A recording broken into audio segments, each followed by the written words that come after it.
Bwana Yesu asifiwe. Wapendwa wana wa Mungu, niwakaribishe tena katika ibada yetu hii ya lunch hour kutokea hapa KKKT Diocese ya Dodoma, jimbo la makao makuu, usharika wa Arusha Road. Karibuni tuweze kujumuika tena katika muda huu wa dakika chache zilizoko mbele yetu kumtukuza Mungu kwa neno pamoja na maombi. Basi niendelee kukukumbusha tena kusubscribe pamoja na kushare channel yetu hii kwa watu wengi kadri ambavyo Mungu amekupa neema ya kuwasiliana na watu kwa njia ya mtandao, ili nao waweze kupata kile ambacho Mungu amekikusudia kwa ajili ya watu wote. Kwa hiyo nikualike sasa uweze kuungana pamoja nami katika juma hili lingine ambalo Mungu ametupa kwa neema yake. Basi kabla tujaendelea, niombe kwanza tumshukuru Mungu. Mungu mtakatifu, katika jina la Yesu Kristo wa Nazareti aliye hai, sifa na heshima na utukufu tunakurudishia wewe. Asante kwa ajili ya siku nyingine tena uliotupa kwa neema yako kuweza kuketi barazani pako, kula na kunywa chakula na kinywaji cha kiroho kwa ajili ya utukufu wa jina lako.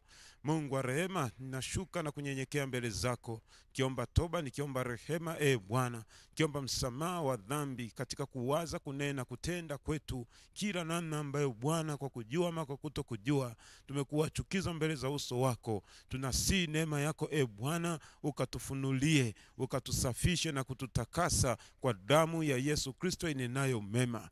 Ninaiweka mikononi mwako Bwana kusanyiko hili ambalo Mungu umetupa tena katika hili juma pamoja na juma hili zima. Tunaliweka mikononi mwako kuanzia siku ya leo ya Jumatatu, Jumanne, Jumatano, Alhamisi hata ile Ijumaa. Mungu zikapate kuwa ni siku zilizojaa utukufu wako na wema wako kwa ajili ya mafundisho haya pamoja na maombi. Tunaalika uwepo wako Mungu kawe pamoja na sisi.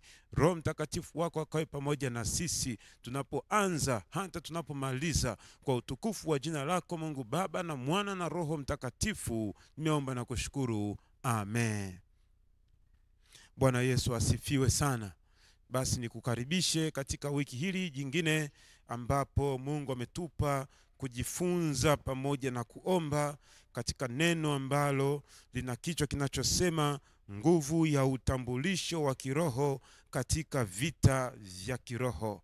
Nguvu ya utambulisho wa kiroho katika vita vya kiroho. Mungu ametupa kujifunza somo hili, na ninayo imani kabisa kwa namna moja au nyingine litakupa kuvuka. Lakini tunapoendelea na ibada yetu hii, hapo chini kuna namba za simu na pia kuna account namba ambazo ni za usharika wetu wa hapa KKKT, usharika wa Arusha Road. Unaweza ukashiriki na sisi kwa njia ya sadaka yako katika kuifanya kazi hii njema ya Mungu. Bwana Yesu asifiwe sana. Na mimi niliyesimama mbele yako, kwa wewe ambaye ndio mara yako ya kwanza kuungana pamoja na sisi, ninaitwa Mtheologia Julius Matias Ganyara kutokea hapa KKKT usharika wa Arusha Road. Nguvu ya utambulisho wa kiroho katika vita vya kiroho ndilo somo ambalo tutajifunza katika juma hili. Na lengo la somo letu hili ni nini? Ni kupata maarifa yatakayokusaidia kutambua nafasi yako kiroho na kukupa ujasiri wa kupigana vita vya kiroho ukiwa na uhakika wa ushindi. Bwana Yesu asifiwe sana. Lengo la hili somo yako mambo mawili ya msingi sana. Jambo la kwanza ni kukusaidia kutambua nafasi yako kiroho. Na unapotambua nafasi yako kiroho, inakupa ujasiri wa kuwa na uhakika wa kushinda kwenye kila aina ya vita vya kiroho ambavyo kama mwana wa Mungu, kama Mkristo, unakumbana navyo katika namna tofauti kwenye maisha yako ya kila siku. Kwa habari ya vita vya kiroho nilishafundisha majuma kadhaa yaliyopita. Unaweza ukapata kufanya marejeleo katika vipindi vyetu hivi kwa siku zilizopita. Liko somo moja litakufaa sana katika maisha yako, kiliwekea uhusiano na hili somo ambalo tunajifunza katika juma hili. Kwa hiyo neno kuu ambalo litatuongoza, kwa kuwa ninafundisha, basi neno hili litakalotuongoza litasimama kama neno letu la msingi, lakini tutapita kwenye maeneo tofauti katika kulichunguza neno la Mungu kwa lengo la kujifunza, tunapohusianisha na somo letu linalosema utambulisho wa kiroho, nguvu ya utambulisho wa kiroho katika vita vya kiroho. Sasa katika somo hili, kabla tujaanza kuangalia somo husika, kabla tujaanza kuangalia neno kuu ama neno la msingi, ninaomba niweke haya mambo ya utangulizi kwanza. Bwana Yesu asifiwe. Jambo la kwanza, mtu aliyeokoka, yani aliyempokea Yesu Kristo kuwa Bwana na Mwokozi, si mtu wa kawaida, bali ni mtu anayetambulika kiroho. Yani wewe mwana wa Mungu, wewe uliyemkiri Yesu Kristo kuwa ni Bwana na Mwokozi wa maisha ya kwako, jambo la kwanza unalotakiwa kulitambua, kulielewa vizuri, ya kwamba wewe si mtu wa kawaida, bali wewe ni mtu ambaye unatambulika kwa jinsi ya kiroho. Bwana Yesu asifiwe sana. Maana yake ni nini? Maana yake ni kwamba katika ufalme wa nuru, katika ufalme wa Mungu, unatambulika kwa jinsi ya rohoni, lakini wakati huo huo katika upande wa giza wanakutambua ya kwamba wewe ni mtu wa rohoni ambaye upo katika upande wa Mungu. Bwana Yesu asifiwe sana. Kwa hiyo wewe kama mwana wa Mungu, unachotakiwa kukijua, kukielewa, kukitambua ya kwamba wewe si mtu wa kawaida, bali wewe ni mtu ambaye unatambulika kwa jinsi ya rohoni. Kwa nini? Ni kwa sababu wewe umeokoka, wewe umefanyika kuwa mwana wa Mungu, wewe umefanyika kuwa Mkristo, wewe umefanyika kuwa mwana wa kambi ya ufalme wa kimbingu. Kwa hiyo nguvu za giza zinatambua hivyo, kuzimu inatambua hivyo, mapepo mabaya wanatambua hivyo, Shetani anatambua hivyo, lakini jeshi la malaika linatambua hivyo, mbinguni inatambua hivyo. Bwana Yesu asifiwe sana. Kwa hiyo hili somo likufaa hata na wewe ambaye bado hujamkiri Yesu Kristo kuwa ni Bwana na Mwokozi wa maisha ya kwako. Ukitamani kutambulika kwa jinsi ya namna hiyo, kwa jinsi ya kiroho, basi sharti ni moja tu, ni swala la kukubali ndani ya moyo wako, ya kumkiri Yesu Kristo kwa kinywa chako ya kwamba yeye ni Bwana na Mwokozi wa maisha yako. Bwana Yesu asifiwe sana. Lakini pia Mtume Paulo anasemaje katika Wakorinto wa pili sura ya 5 ule mstari wa 17? Wakorinto wa pili sura ile ya 5 ule mstari wa 17, neno la Mungu linasema hivi: hata imekuwa mtu akizaliwa ndani ya Kristo amekuwa kiumbe kipya.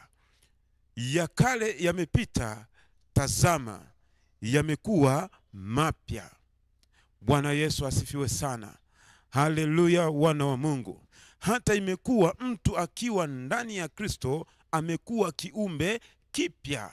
Kwa hiyo huu ni utambulisho wa kiroho ambao unakupa wewe kutambulika kama kiumbe kipya, si katika namna ya mwonekano wa kimwili, bali katika namna ya mwonekano wa kiroho. Umekuwa kiumbe kipya baada ya kumpokea Yesu Kristo kuwa ni Bwana na Mwokozi wa maisha ya kwako. Kuzimu inakuwa inatambua ya kwamba huyu si mali yetu tena, ya kwamba tayari ameshahamishwa kutoka huku, yupo katika ufalme mwingine ulio na nguvu kuliko sisi kuzimu. Bwana Yesu asifiwe sana. Kwa njia hiyo, mpendo mwana wa Mungu, nikuhakikishie kabisa, unapokuwa na ufahamu wa jinsi hiyo ya kwamba wewe ni kiumbe kipya unayetambulika kwa jinsi ya rohoni katika pande zote za ulimwengu wa roho, iwe ni katika ulimwengu wa giza, iwe ni katika ulimwengu wa nuru, wewe tayari umekwisha kuwa kiumbe kipya. Si tena mtu ambaye unafahamika, unatambulika kwa jinsi ya kimwili kama ilivyokuwa mwanzo, bali sasa unatambulika katika namna ya kiroho, unaheshimika katika namna ya kiroho. Bwana Yesu Kristo asifiwe sana. Lakini jambo la pili, tunapoweka utangulizi katika somo letu hili, jambo la pili unalopaswa kulielewa ya kwamba mtu aliyeokoka anabadilishwa nafsi na kuwa mtu wa kiroho kwa kuhamishwa kutoka ufalme wa giza hadi ufalme wa nuru. Ninatamani uone hili sehemu ya kwanza, kwamba mtu aliyeokoka anabadilishwa nafsi na kuwa mtu wa kiroho. Nafsi kwa maana gani? Ule utu wako wa ndani unabadilishwa.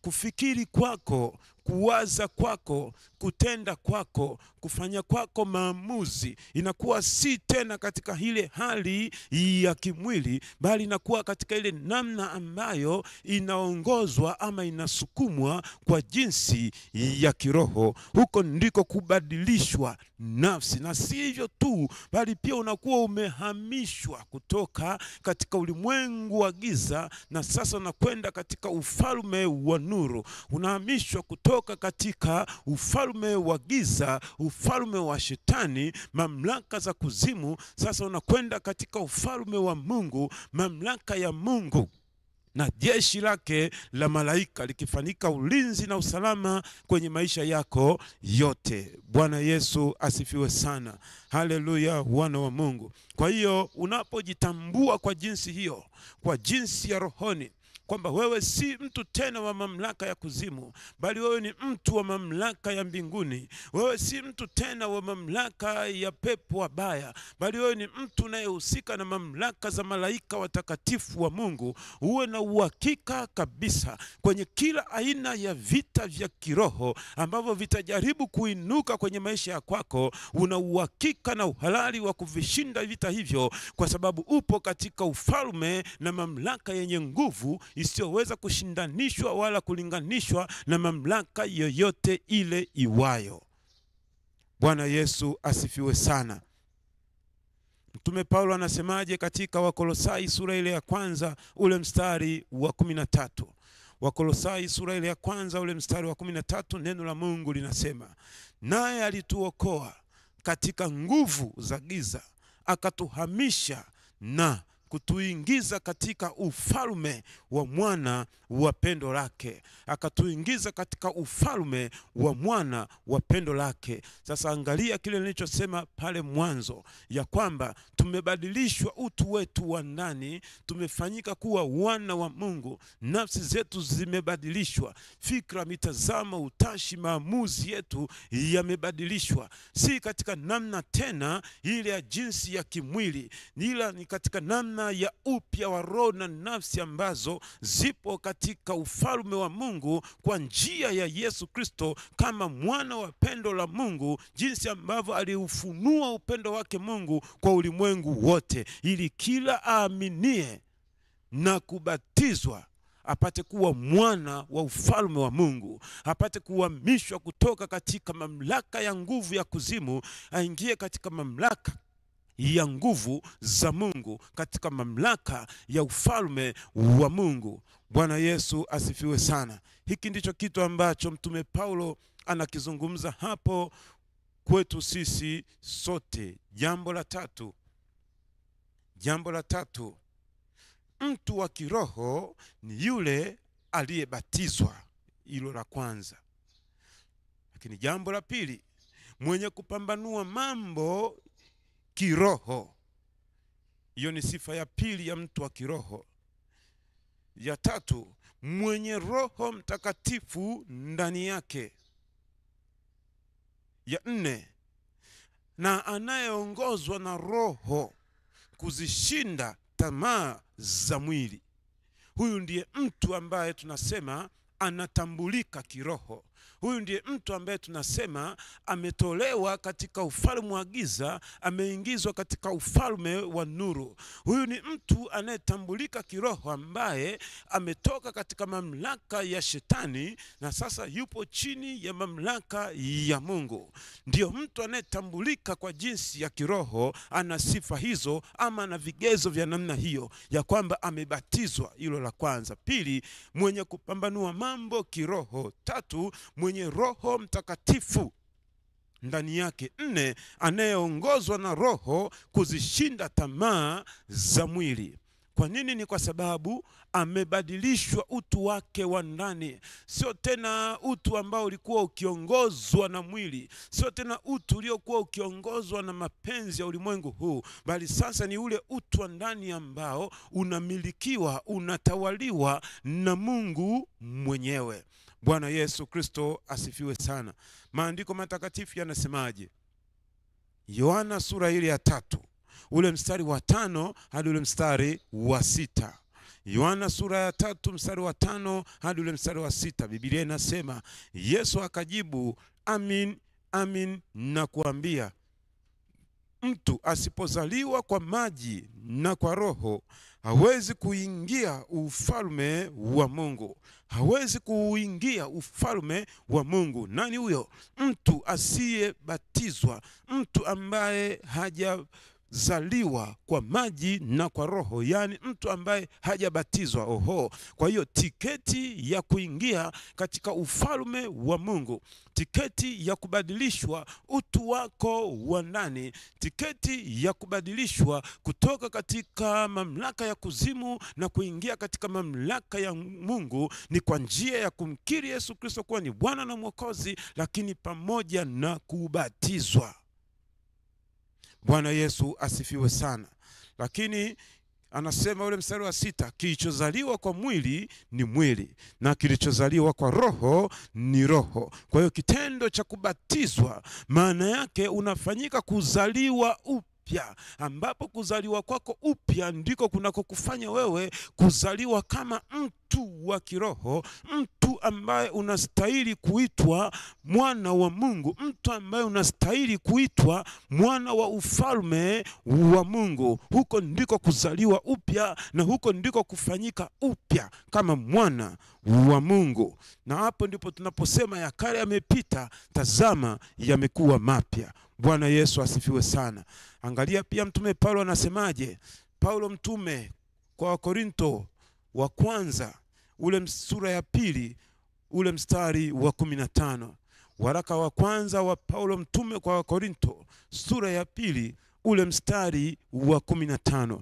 Neno la Mungu linasemaje?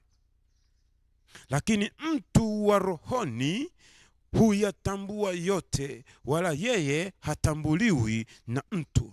Mtu wa rohoni huyatambua yote. Unapokuwa mtu wa rohoni, yale yaliyositirika katika ulimwengu wa roho, hata vile vita vya kiroho ambavyo bado kwa jinsi ya mwili huwezi kuviona, huwezi kuvipambana, huwezi kuvipigana, lakini unapokuwa ni mtu wa rohoni, kwa sababu ni vita vya rohoni, huwezi kuvipigana ukiwa katika mwili. Ni lazima uwe katika namna ya kiroho, ni lazima uwe katika namna ya kutambulika kiroho uko upande upi, ili uweze kuvipigana vile vita vya kiroho sawa sawa. Bwana Yesu asifiwe sana. Kwa hiyo Mtume Paulo anaposema lakini mtu wa rohoni huyatambua yote, maana yake ni kwamba hata hivyo vita vya kiroho ambavyo pengine vinaendelea katika ulimwengu wa roho, na wewe kwa sababu si mtu wa kiroho unashindwa kujua, unashindwa kuelewa, unashindwa kutambua. Matokeo yake ni nini? Matokeo yake ni kwamba Roho Mtakatifu anakusaidia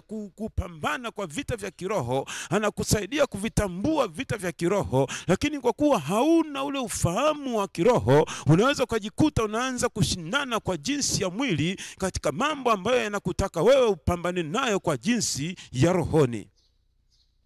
Bwana Yesu asifiwe sana. Lakini unapokuwa mtu wa rohoni, kwa kuwa utu wako umebadilishwa, unafanana na Mungu, basi uwe na uhakika kabisa ya kwamba yote yaliyositirika kwa jinsi ya rohoni, Mungu atakupa kuyatambua, Mungu atakupa kuyafahamu. Ndipo ambapo utakapoingia katika ulimwengu wa roho kuvipiga vita, unakuwa una uhakika wa kushinda. Lakini jambo ama waraka wa kwanza wa Mtume Paulo kwa Wakorinto, tena ni kuongezea mstari mwingine huu, sura ile ya 3 ule mstari wa 16. Wakorinto wa kwanza sura ile ya 3 ule mstari wa 16, neno la Mungu linasema, hamjui ya kuwa ninyi mmekuwa hekalu la Mungu, na ya kuwa Roho wa Mungu anakaa ndani yenu? Bwana Yesu asifiwe sana. Haleluya, wana wa Mungu. Tunapompokea Yesu Kristo kuwa ni Bwana na Mwokozi wa maisha ya kwetu, tunapohamishwa kutoka katika mamlaka ya nguvu za giza na kufanyika kuwa wana wa ufalme wa Mungu, na tunapokuwa tumebatizwa kama ishara ya kuithibitisha imani yetu na kugongwa muhuri, chapa za kwamba sisi ni mali ya Kristo, uwe na uhakika kabisa ya kwamba Roho wa Mungu anaingia ndani yako na kufanya makazi ndani yako. Kwa hiyo ni lazima uwe unafuata miongozo yote ambayo inatoka kwake. Kwa hiyo Mtume Paulo anapozungumza lugha ya namna hii, anajaribu kuwakumbusha watu, anajaribu kuwaamsha kutoka usingizini, kutoka katika ile hali waliokuwa nayo, matendo maovu waliokuwa wakiyafanya wa watu pale, ili kuwakumbusha kwamba ninyi matendo mnayoyafanya hayaendani na uwepo wa Roho Mtakatifu ndani yenu, kwamba hamjui kwamba hata miili yenu ni hekalu la Roho Mtakatifu, yani anakaeti ndani yenu huyu Roho Mtakatifu. Bwana Yesu asifiwe sana. Kwa hiyo na wewe kama mwana wa Mungu unavyotambulika katika ulimwengu wa roho, nguvu za giza, mapepo wabaya wanajua, wanaelewa, wanatambua ya kwamba wewe mwana wa Mungu, wewe ni hekalu la Roho Mtakatifu. Na kama ni hekalu la Roho Mtakatifu, maana yake ni Mungu anaketi ndani yako na nguvu zake na uweza wa kwake na mamlaka ya kwake. Bwana Yesu asifiwe sana. Kwa hiyo mahali popote vinapotokea vita vya kiroho, uwe na uhakika kabisa ya kwamba kuzimu inaelewa, nguvu za giza zinatambua hilo. Ila tunashindwa kutumia hiyo nafasi ya nguvu ya utambulisho wetu kiroho, na ndio maana katika mambo mengi sana yanayoleta vita vya kiroho tunashindwa kusimama imara. Kwa nini? Ni kwa sababu hatujajua nguvu ya utambulisho wetu wa kiroho katikati ya vita vya kiroho. Bwana Yesu asifiwe sana. Haleluya. Lilikuwa ni jambo la 3. Sasa tuangalie jambo la 4. Jambo la 4 la muhimu kulizingatia wewe kama mwana wa Mungu, linalohusiana na wewe kutambulika kiroho. Bwana Yesu asifiwe sana. Jambo la 4, mtu aliyeokoka amehamishwa kutoka katika utumwa wa dhambi na kuwa chini ya neema. Mtu aliyeokoka amehamishwa kutoka katika utumwa wa dhambi na kuwa chini ya neema.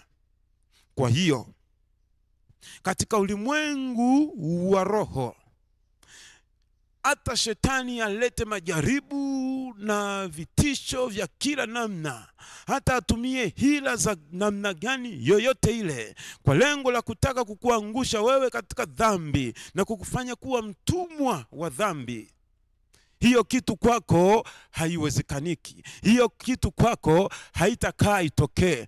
Pale tu ambapo unatambua nafasi yako katika ulimwengu wa roho sawa sawa, ya kwamba wewe si tena mtumwa wa dhambi. Bwana Yesu asifiwe sana.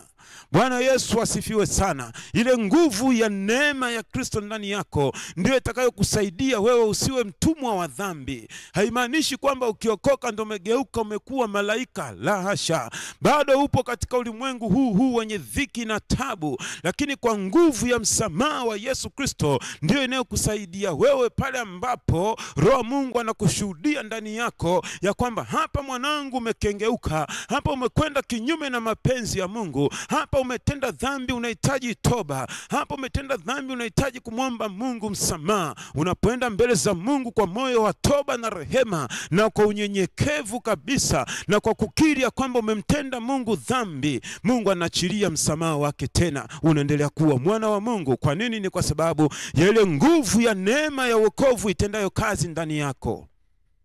Bwana Yesu asifiwe sana. Kwa hiyo huyu ni mtu wa rohoni. Anapokuwa na utambulisho wa kiroho wa namna hiyo, kwamba kuzimu inajua kabisa huyu mtu hata tumtendeshe dhambi kwa viwango gani, hata tupeleke majaribu ya namna gani, hata tupeleke vishawishi vya kumfanya atende dhambi kwa namna gani yoyote ile, hatuwezi kumteka huyu mtu, hatuwezi kumfanya tena kuwa mali yetu, kwa sababu ya nguvu ya neema iliyoko ndani yake. Kwa hiyo kuzimu inatambua hivyo, mapepo wabaya wanatambua hivyo, malaika za kuzimu wanalijua hilo, shetani anafahamu hilo. Bwana Yesu asifiwe sana. Haleluya, wana wa Mungu. Lakini sasa je, swali linakuja kwangu, linakuja kwako. Utambulisho wa namna hiyo wa kiroho unauelewa? Bwana Yesu asifiwe sana. Ukishajiona tu ya kwamba wewe umeokoka, unajiita ni Mkristo, unakiri ya kwamba wewe ni mwana wa Mungu, halafu dhambi inakutesa, dhambi imekukamata, dhambi imekung'ang'ania, uwe na uhakika kabisa mwana wa Mungu ya kwamba wewe umetoka nje ya zizi la Mungu. Bwana Yesu asifiwe sana. Ile Yohana 10 ule mstari wa 10, mwivi aje ila aibe, achinje, aharibu, aangamize na kadhalika, aliyozungumzwa pale na Yesu Kristo mwenyewe. Ukiona umekuwa katika hali ya kudumu katika dhambi na unakiri ya kwamba wewe umeokoka, jua kabisa iko namna ambayo adui amekushinda. Iko namna ambayo adui amekushinda. Bwana Yesu asifiwe. Na unapoona hali ya namna hiyo, basi changamka. Rudi tena kwa Yesu Kristo. Mwambie Mungu, nimekukosea, nimekutenda dhambi, nisamehe. Achilia msamaha wako Bwana. Ninatubu dhambi zangu, nipokee tena kwa upya. Ili Mungu anakuhuisha tena roho yako, anahuisha tena nafsi yako, anakurudisha katika himaya yake, anakurudisha katika mamlaka ya kwake. Unaendelea kuwa mwana wa Mungu vile vile. Unaendelea kushiriki neema ya Mungu vile vile. Bwana Yesu asifiwe sana. Mtume Paulo anasemaje katika Warumi 6 ule mstari wa 14? Warumi 6 ule mstari wa 14. Kwa maana dhambi haitawatawala ninyi, kwa sababu hamui chini ya sheria bali chini ya neema. Kitu gani anachokizungumza mtume Paulo mahali hapa? Ya kwamba tunayo nguvu ya kushinda dhambi kwa sababu hatupo chini ya sheria. Tunayo nguvu ya kutokutawaliwa na dhambi kwa sababu hatuko chini ya sheria, bali tupo katika neema ya Kristo inayotupa kushinda na zaidi ya kushinda. Zamani katika Agano la Kale unapotenda dhambi, pale pale hukumu yako tayari ipo. Pale pale hukumu yako tayari ipo. Lakini kwa sasa, kwa sababu tupo katika neema ya Yesu Kristo, haimaanishi kwamba tutende maovu kwa sababu neema ipo, la hasha. tunaishi katika namna ambayo neema ya Mungu ndiyo inayotusaidia kuishinda dhambi. Ndio maana Yesu Kristo katika mafundisho yake, Mtume Paulo katika mafundisho yake, mitume wote katika Injili, jinsi ambavyo amefundisha, jinsi ambavyo ameandika, ni mafundisho ambayo yanatupa mbinu, yanatupa nguvu, yanatupa ufahamu wa namna ya kuishi katika jinsi ya kumpendeza Mungu. Ndio maana Mtume Paulo akaandika akasema, haitawatawala ninyi, dhambi haitatutawala sisi, kwa sababu tunazo mbinu zote za kuishinda dhambi iwayo yote. Bwana Yesu asifiwe sana. Na nguvu ya kutusaidia kuishinda dhambi iwayo yote ni katika neema ambayo Yesu Kristo aliimimina katika ulimwengu huu, ili kila amwaminie aweze kushiriki hiyo neema, nguvu ya kumsaidia kuishinda dhambi. Bwana Yesu asifiwe sana. Haleluya, wana wa Mungu. Sasa tuanze kutazama neno kuu katika Waefeso ile sura ya 6, ule mstari wa 10 hadi ule mstari wa 11. Nitakusomea hili somo, alafu tutapata nafasi ya kumwomba Mungu. Alafu tutakapoendelea tena na mafundisho yetu, tutachambua hili neno, kile ambacho Mtume Paulo amekimaanisha hapo. Neno kuu, Waefeso sura ile ya 6, ule mstari wa 10 hadi ule mstari wa 11. Neno la Mungu linasemaje? Hatimaye mzidi kuwa hodari katika Bwana na katika uweza wa nguvu zake. Vaeni silaha zote za Mungu, mpate kuweza kuzipinga hila za shetani. Mpenda mwana wa Mungu, kwa siku ya leo ninaomba niweke kituo hapo. Niendelee kukutia moyo kuendelea kufuatilia mafundisho haya, pamoja na maombi ambayo tutakuwa nayo katika somo hili, ili uzidi kujengeka na kuimarika roho yako, ili uweze kujitambua sawa sawa katika ulimwengu wa roho. Wewe ni nani? Mamlaka ulio nayo katika ulimwengu wa roho, wewe ni nani? Ili uweze kujua kuzimu inakutambua wewe katika ulimwengu wa roho, ya kwamba wewe ni nani, ili unapokutana na kila namna ya vita vya kiroho uwe umesimama imara na uweze kuwa na uhakika wa kushinda. Bwana Yesu asifiwe sana. Mtume Paulo anasema, hatimaye muwe hodari, mzidi sana kuwa hodari katika Bwana. Ndilo ombi langu ambalo ninataka kwenda mbele za Bwana kwa ajili ya kwako, ili Mungu akupe uimara, ili uwe hodari katika kujitambua jinsi ambavyo rohoni unapaswa kufahamika. Baba, katika jina la Yesu Kristo wa Nazareti hai, asante kwa ajili ya neema hii uliotupa kusikiliza neno lako na maarifa ya kwako yatokayo kwako juu mbinguni. Asante kwa ajili ya Roho Mtakatifu wako ambaye amesema na roho na nafsi, ambazo Bwana umezikusanyisha wewe mwenyewe kwa njia hii ya mtandao, kutokea kwenye madhabahu yako hapa KKKT usharika wa Arusha Road Dodoma.